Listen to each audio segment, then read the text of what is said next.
महत्वपूर्ण स्थान है जहाँ पर विश्वासी को शिक्षा, वहाँ पर संगति, उसी तरह से सुरक्षा और वहाँ पर बढ़ोतरी प्राप्त होती है।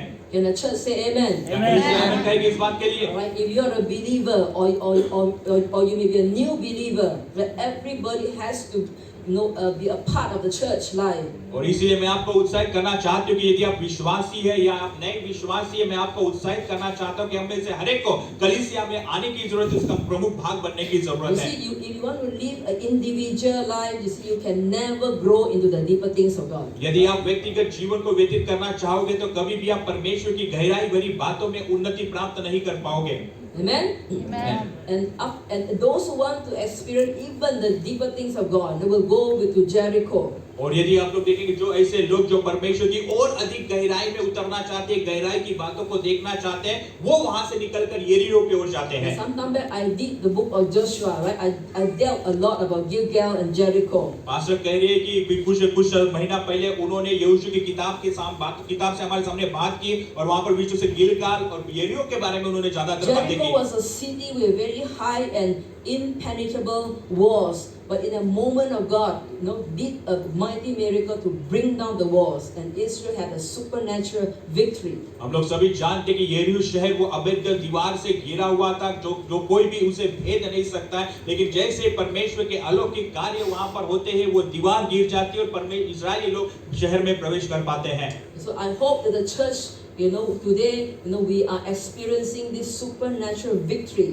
A place of victory and a place of testimonies. और इसीलिए मेरी प्यारी कलीसिया मैं इसी बात को लेकर आपके सामने कहना चाहती हूँ और यही आशा रखते कि आज के समय में हम बड़ी-बड़ी गवाही को और परमेश्वर के अलौकिक कार्यों का आज के समय में अनुभव कर रहे हैं। I believe the church in Asansol, we are in this place of Jericho where we are experiencing the victory of Jesus Christ over souls in this city. Amen. Amen. और मैं इसीलिए आपको कहना चाहती हूँ कि आसनसोल की कलीसिया उस यरीहो शहर के समान हम लोग देखते कि उस विजय का अनुभव कर रही है, परमेश्वर के लिए आसनसोल में आत्माओं को जीत रही है। I don't know whether you are sitting here, you see anything, but I see a harvest.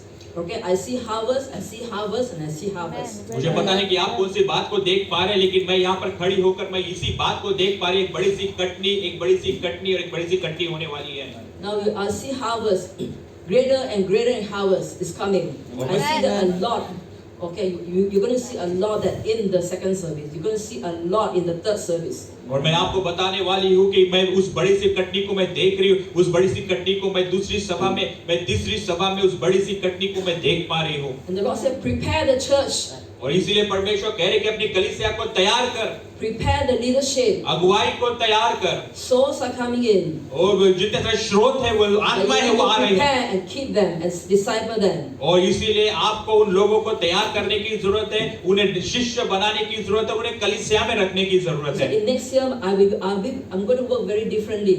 और पास्टर कह रहे कि अगले साल से वो एक अलग तरीके से वो कार्य करने वाली है। I move with God according to the needs of the hour and depends on the move of the Holy Spirit in this place. और मैं वो कह रहे कि अगले साल से वो परमेश्वर पवित्र आत्मा की अगुवाई के अंतर्गत और जरूरत के अनुसार वो अपने कार्यों को यहाँ पर करने वाली है। There will be two things that I feel that I'll be doing. और पास्टर कह रहे कि दो ऐसी बातें हैं जो उनको लग रहा है कि वो आने वाले दिनों में करने वाली है। Build church deeper. और एक पहली बात deeper. और पहली बात की कलीसिया को गहराई में लेकर चलना, गहराई के ऊपर, और build up missionary. और उसी तरह से मिशनरीज को या मिशन में आगे बढ़ना। Deeper and missionary. और फिर वहां पर यदि आप लोग देखने की कोशिश करेंगे, गहराई में उतरना और मिशन कार्य में आगे बढ़ना।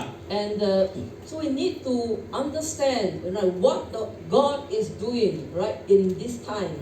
और इसीलिए आपको जानने की जरूरत है कि आपके समय में परमेश्वर कौन सी बड़ी बातों को हमारे बीच में कर रहे हैं। Now we all like to talk, big church, right?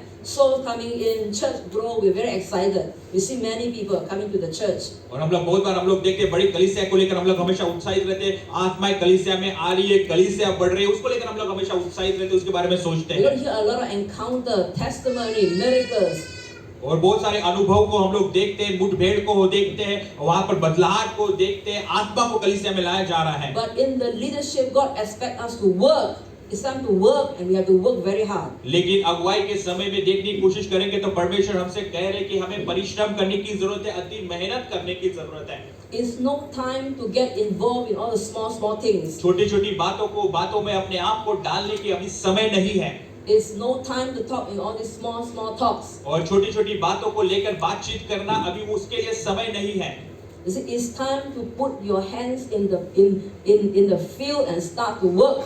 और इसीलिए अभी समय आ चुका है कि अभी हमें अपने हाथ को खेत में या कट्टी में डालने की जरूरत है और मेहनत करने की जरूरत है। Because this is a kairos moment for us, and so are you hearing me, church? क्या मेरी प्यारी कलीसिया क्या आप इस बात को सुन पा रहे हैं कि अभी हमारी कलीसिया के लिए काइरोस समय है। So let the church hear what the Holy Spirit is saying. और इसीलिए कलीसिया पवित्र आत्मा जो बातें कर रहे हैं उसे सुनने पाए। You see, I'm come to this journey now. I don't talk nonsense and